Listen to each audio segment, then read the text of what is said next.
नीलांचल निवासाय नित्याय परमात्मने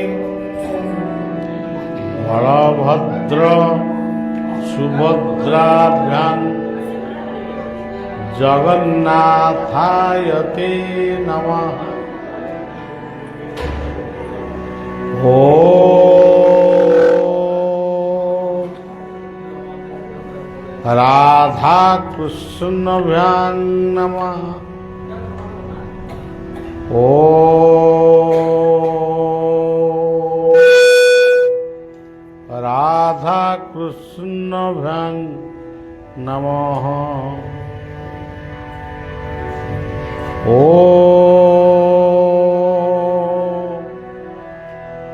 लक्ष्मी नारायणभ्यां नमः। ओम लक्ष्मी नारायणभ्यां नमः। हरे कृष्ण कृष्ण कृष्ण हरे हरे, हरे राम राम राम हरे हरे। भज निताई गौर राधे श्याम। जप हरे कृष्ण हरे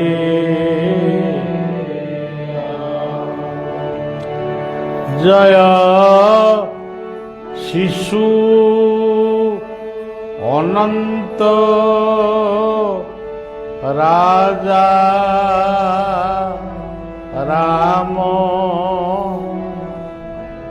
जय सत्य सनातन कल्की नाम।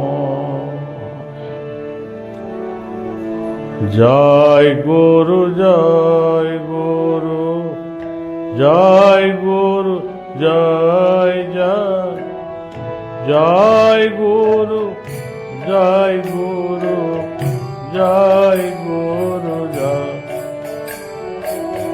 जय गुरु जय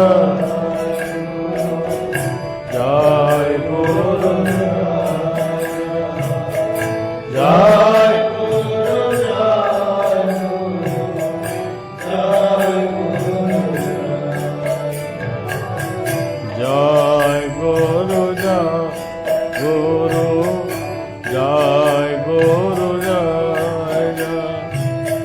जय गुरु जय गुरु जय गुरु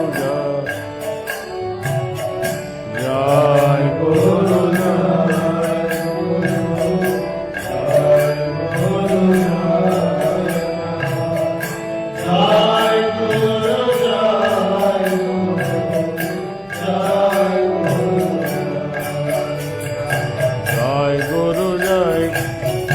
जगन्नाथ।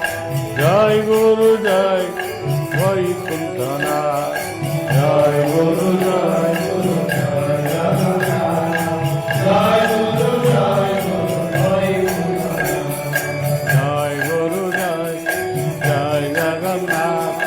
जय गुरु जय वैकुंठनाथ। जय गुरु जय जगन्नाथ। जय गुरु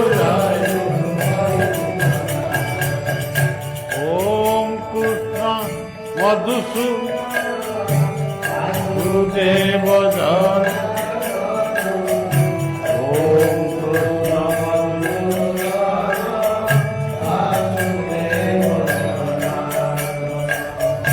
ओम कृष्ण वासुदेव जन। ओम कृष्ण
ଗୁରୁ ସାନ୍ନିଧ୍ୟ ସତ୍ସଙ୍ଗ ପବିତ୍ର ସନ୍ଧ୍ୟା ନଲ୍ଲା ରୋଡ଼ର ଅନନ୍ତ ବଳିଆ ପରିବାର ଏହି ସତ୍ସଙ୍ଗକୁ ଆୟୋଜନ କରିଛନ୍ତି। ସେମାନଙ୍କୁ ଶୁଭେଚ୍ଛା ଜଣାଉଛି।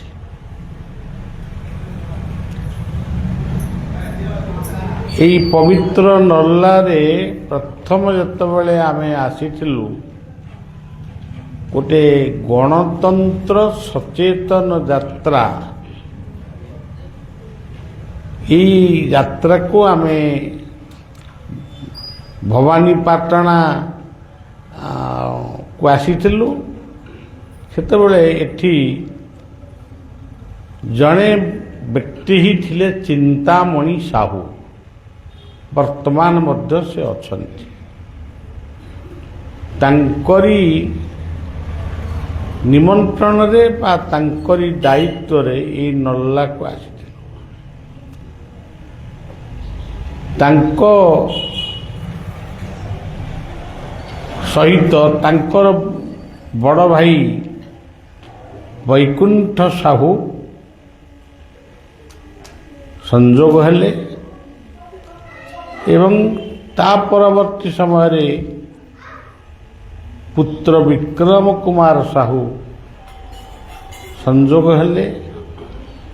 ତା ପରବର୍ତ୍ତୀ ସମୟରେ ବୋହୂ ରୋଜିରାଣୀ ସାହୁ ସେ ମଧ୍ୟ ସଂଯୋଗ ହେଲେ।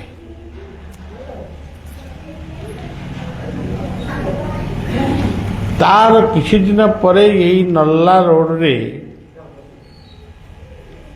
କହିପାରିବିନି କେଉଁ ଜାଗାଟା ସେଠି ଗୋଟିଏ ସତ୍ସଙ୍ଗ 3 ଦିନ ଧରି ଗୋଟେ ଗୀତା କଥା ଏଠି ଅନୁଷ୍ଠିତ ହେଇଥିଲା।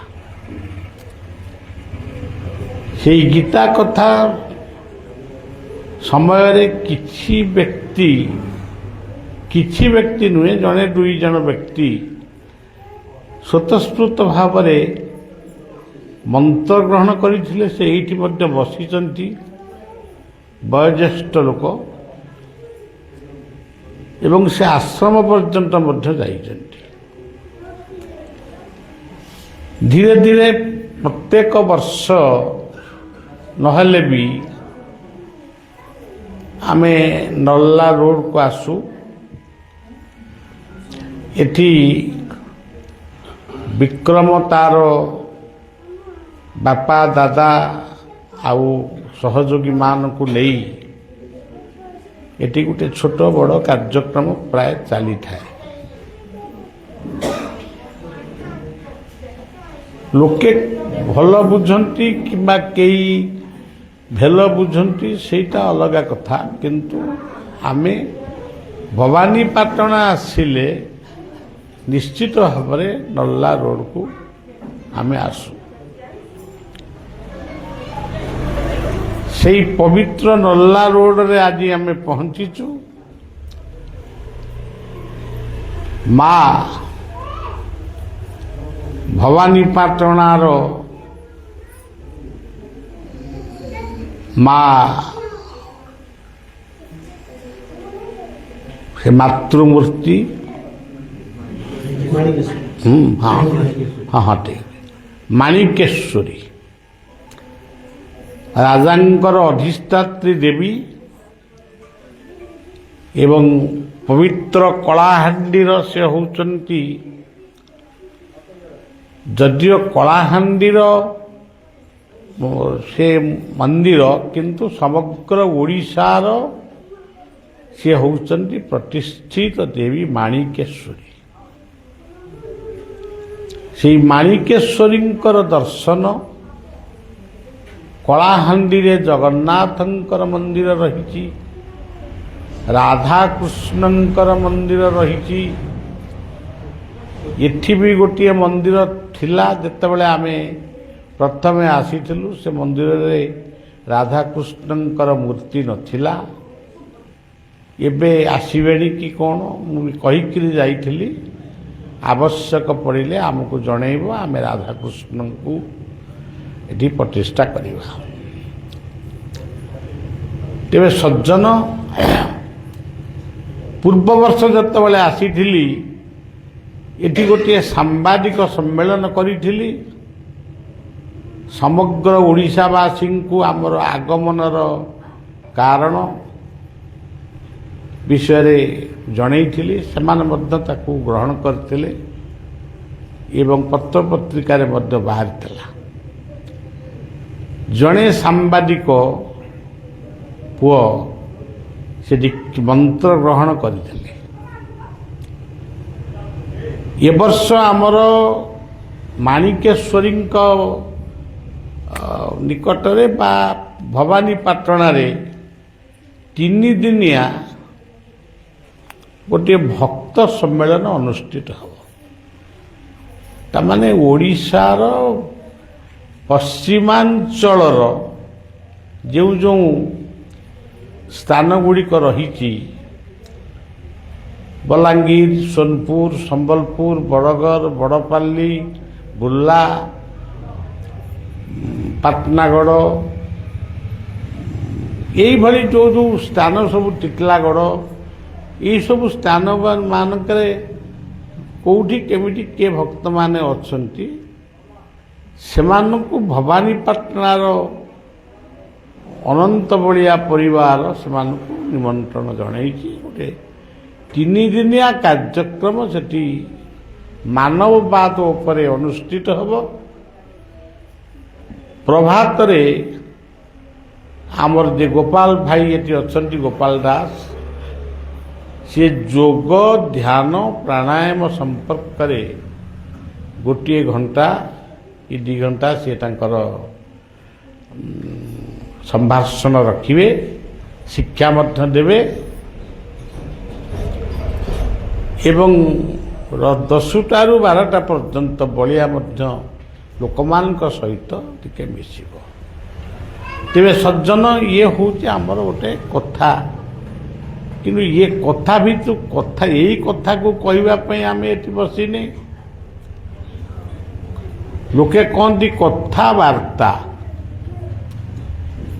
କଥାଟି ଏଇ ବର୍ତ୍ତମାନ ମୁଁ ଯେଉଁ ଆପଣମାନଙ୍କୁ ଜଣେଇଲି ସିଏ ହେଲା କଥା। ଆମେ ଆଜି ଆସି ପହଞ୍ଚିଲୁ, ଏଇଆ ଖାଇଲୁ, ଏମିତି ରହିଲୁ, ଏମିତି ଶୋଇଲୁ, ଇଏ ସବୁ ହେଲା କଥା। କିନ୍ତୁ ବାର୍ତ୍ତାଟା କ'ଣ? ବାର୍ତ୍ତା ହେଉଛି ମଣିଷ ଜୀବନ ପାଇଁ ଗୋଟେ ସୁପରାମର୍ଶର ସୁପରିକଳ୍ପିତ କଥା। ସୁପରାମର୍ଶ ଭଗବାନ କୃଷ୍ଣ ଅର୍ଜୁନଙ୍କୁ କହିଲେ, ଦୁର୍ଯ୍ୟୋଧନଙ୍କ ସହିତ ଯୁଦ୍ଧ କରିବା। କୁରୁ ପାଣ୍ଡବଙ୍କ ଭିତରେ ଯୁଦ୍ଧ ହେଲା। ଇଏ ସବୁ ଥିଲା କଥା।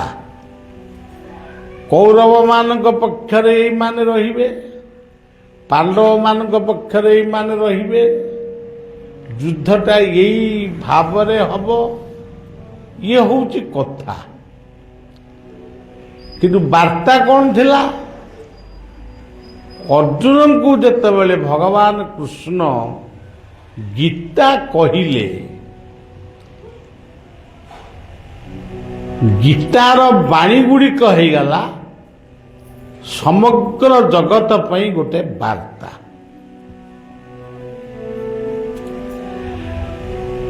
ତେଣୁ ମଣିଷର କଥା ଆଉ ବାର୍ତ୍ତା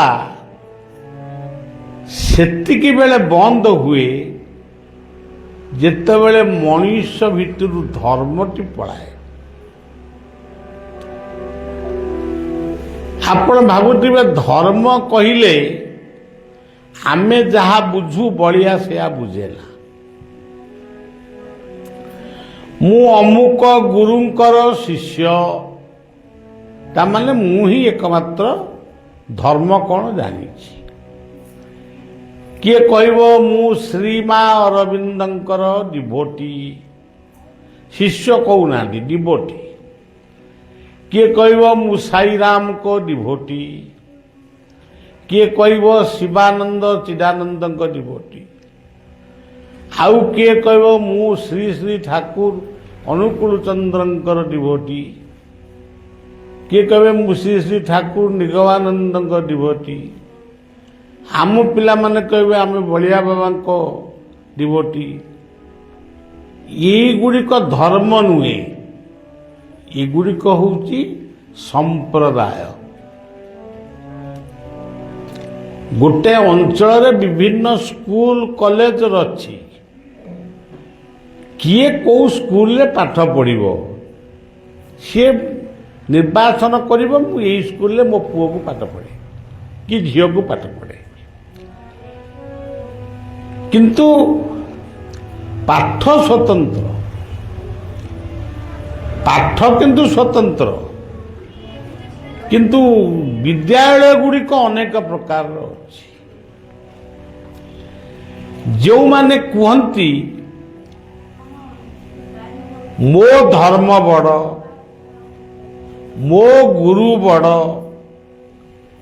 ମୋ ମନ୍ତ୍ର ବଡ଼, ସେମାନେ ପ୍ରକୃତରେ କିଛି ଜାଣିନାହାନ୍ତି। ସେମାନେ ହେଉଛନ୍ତି ଅଜ୍ଞାନଙ୍କ ମଧ୍ୟରେ ନେତା, ଅଜ୍ଞାନୀ ନେତା।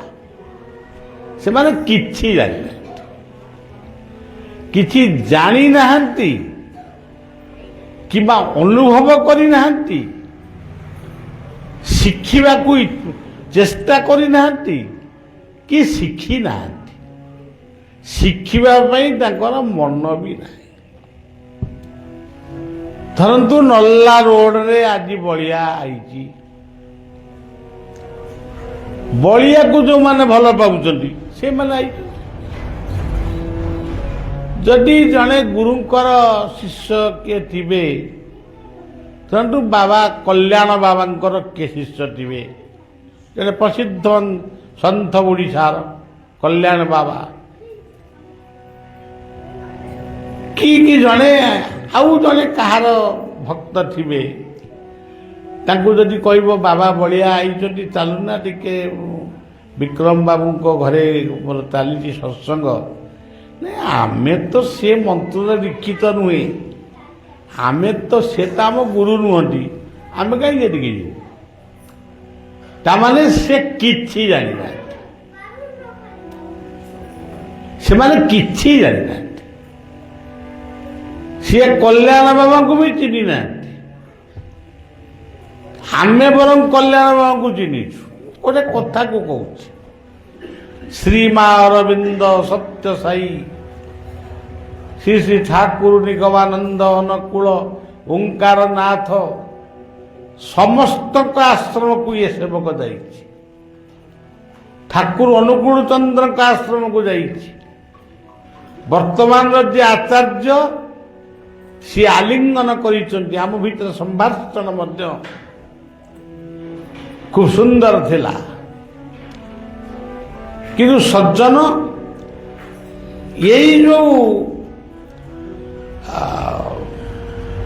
ମାନେ ଯାହାକୁ କହନ୍ତି କ୍ଷୁଦ୍ର ମନାର ଶିଷ୍ୟ, ସେଇମାନେ ହିଁ ଧର୍ମଟାକୁ ବିଗାଡୁଛନ୍ତି।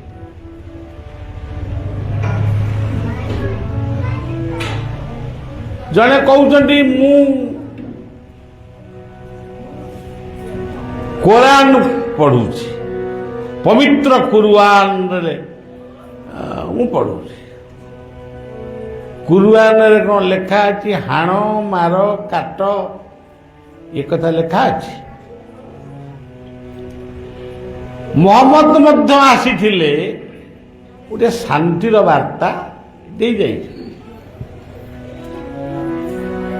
ଆଜି ଖ୍ରୀଷ୍ଟ ଧର୍ମକୁ ଆସିବା ପାଇଁ ହିନ୍ଦୁମାନଙ୍କୁ ବାଧ୍ୟ କରାଯାଉଛି। ଯୀଶୁଖ୍ରୀଷ୍ଟ କ'ଣ କହିଥିଲେ ତମେ ଧର୍ମ ପରିବର୍ତ୍ତନ କରିବା ପାଇଁ ମୁଁ ଜନ୍ମ ହେଇଛି? କୋଉଠି ଲେଖା ହେଇଛି ଦେଖା? ତେଣୁ ସଜ୍ଜନ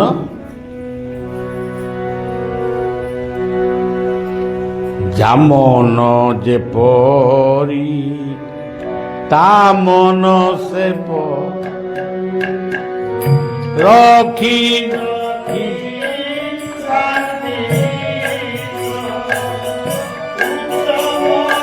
ସିନା ଲଭନ୍ତି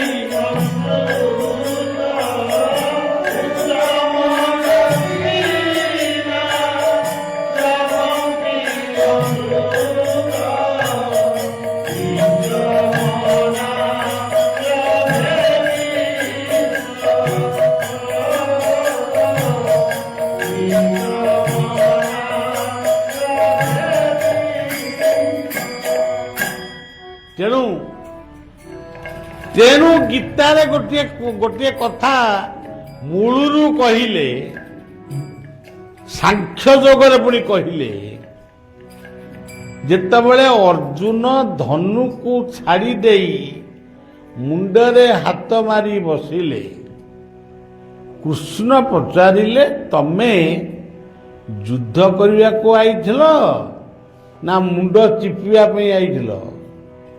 କ'ଣ ମୁଣ୍ଡ ବିନ୍ଧୁଛି ନା କ'ଣ? ସିଏ କୃଷ୍ଣଙ୍କୁ କହିଲେ ମୁଁ ଯୁଦ୍ଧ କରିବି ନାହିଁ। କାହିଁକି ଯୁଦ୍ଧ କରିବନି? ସିଏ କହିଲେ ଯୁଦ୍ଧ କଲେ ଲୋକ ମାନେ ବନ୍ଧୁ ବାନ୍ଧବ, ପୁଅ ଜ୍ୱାଇଁ, ସମୁଦି ଶଳା ସଡୁ ଏସବୁ ମରିବେ, ତେଣୁ ମୁଁ ଯୁଦ୍ଧ କରିବିନି। ତମେ କ'ଣ ଆଗରୁ ଜାଣିନଥିଲ ଯୁଦ୍ଧ କାହା ସାଙ୍ଗରେ କରିବ ବୋଲି? ଜାଣିଥିଲି ଯେ ମୋ ମୁଣ୍ଡରେ ପଶିନଥିଲା, ଏବେ ସମସ୍ତଙ୍କୁ ଦେଖିକିରି ମୋ ମୁଣ୍ଡରେ ପଶି ଯାଇଛି, ମୁଁ ଯୁଦ୍ଧ କରିବିନି। ଆଉ ପୁଣି ଆହୁରି ବଢିଆ ବାଗରେ କହିଲେ ଦୁର୍ଯ୍ୟୋଧନ ମୋ ଭାଇ, ମୁଁ ହେଲି ତା ଦାଦା ପୁଅ ଭାଇ, ସିଏ ହେଲା ମୋ ବଡ଼ବାପା ପୁଅ ଭାଇ। ସେ ରାଜା ହେଲେ ମୋର କ'ଣ କ୍ଷତି ହେଇଯାଉଛି? ବରଂ ସେ ରାଜା ହଉ, ମୁଁ ଯୁଦ୍ଧ କରିବିନି କି ରାଜା ହବାର ପ୍ରଶ୍ନ ଉଠୁନି। ସେଇଠି ଠାକୁର କହିଲେ ତୁ ଗୋଟିଏ ଅନାର୍ଯ୍ୟ। ଠାକୁର ନିଜେ କହୁଛନ୍ତି, ମୁଁ କହୁନି। ଅନାର୍ଯ୍ୟ, ଅନାର୍ଯ୍ୟ ଦୁଷ୍ଟ ମସ୍ୱର୍ଗ ଅକୀର୍ତ୍ତି କର ଅର୍ଜୁନ। ତୁ ଗୋଟେ ଅନାର୍ଯ୍ୟ। ଯେମିତି ଆମ ଲୋକ କହିଲେ ପୁରା ଅଭଦ୍ର,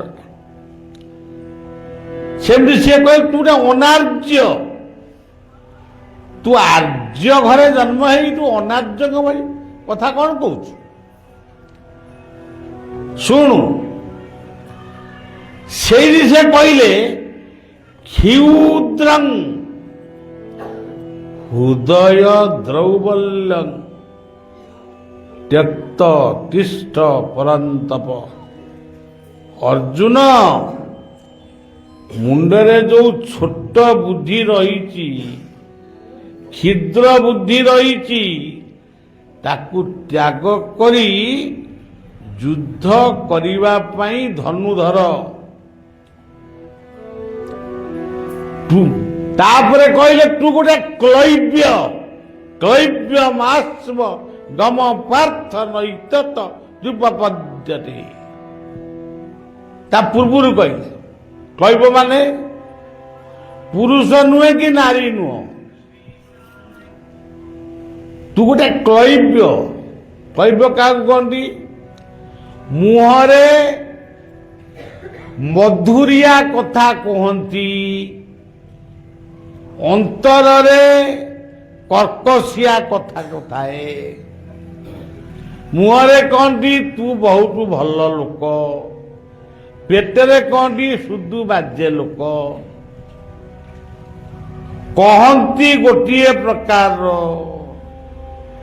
ଟଙ୍କା ପଇସା ସଜରି କରି ପୁରୀ ଶ୍ରୀକ୍ଷେତ୍ରକୁ ଯାତ୍ରା କରିବାକୁ ମାନେ ଦର୍ଶନ କରିବାକୁ ଗଲେ, ସାଡୁ ଫେରି ଆସିଲେ, ଆରେ ପୁରୀ ଯାଇଥିଲ ମହାପ୍ରସାଦ ଆଣିଛ ଟିକେ ଦିଅ ନା, ମୁଁ କଣ ପୁରୀ ଗଲୁ କି? ଆଉ କୁଆଡେ ଯାଇଥିଲ? କଲିକତା ଯାଇଥିଲ। ଆରେ କହିଲ ପୁରୀ ଗଲ କଲିକତା। ସେଇଥିପାଇଁ କହିଲେ ଅସହ୍ୟ ମାନେ ପକେଇଲେ ଗୋଟେ ମାନେ ଗୋଟେ ବଡ କଷିକିରି, ଯେମିତି ପୁଅ ଝିଅଙ୍କୁ ଯେମିତି ଅତି ବାଳୁଙ୍ଗା ହେଲେ କଥା ନ ମାନିଲେ ଗୋଟେ ବିରାଟ ଚୈତନ୍ୟ ପକାନି ଗେ କଣ ସେମିତି ଗୋଟେ କଥା ବୁଝିବ।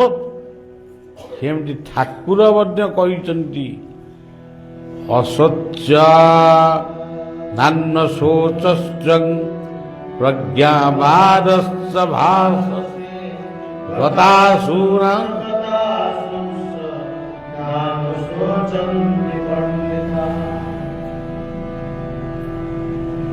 ପଣ୍ଡିତଙ୍କ ଭଳି କଥା ତ କହୁଛୁ, କିନ୍ତୁ ତୁ ପଣ୍ଡିତ ନୁହେଁ, ମୂର୍ଖ। ପଣ୍ଡିତ ମାନେ ତୁ କ୍ଷତ୍ରିୟ, ତୋର ଧର୍ମ ହଉଛି ଯୁଦ୍ଧ କରିବା। ତୁ କ୍ଷେତ୍ର ଧର୍ମକୁ ଛାଡ଼ିକିରି ବର୍ତ୍ତମାନ ମୁଣ୍ଡରେ ହାତ ଦେଇକିରି ବସିକିରି କହୁଛୁ ମୁଁ ଯୁଦ୍ଧ କରିବି ନାହିଁ। ଯେଉଁମାନେ କ୍ଷତ୍ରିୟ ସେ କାହାରି ଜନ୍ମରେ ହସନ୍ତିନି ନା କାହାରି ମୃତ୍ୟୁରେ କାନ୍ଦନ୍ତିନି।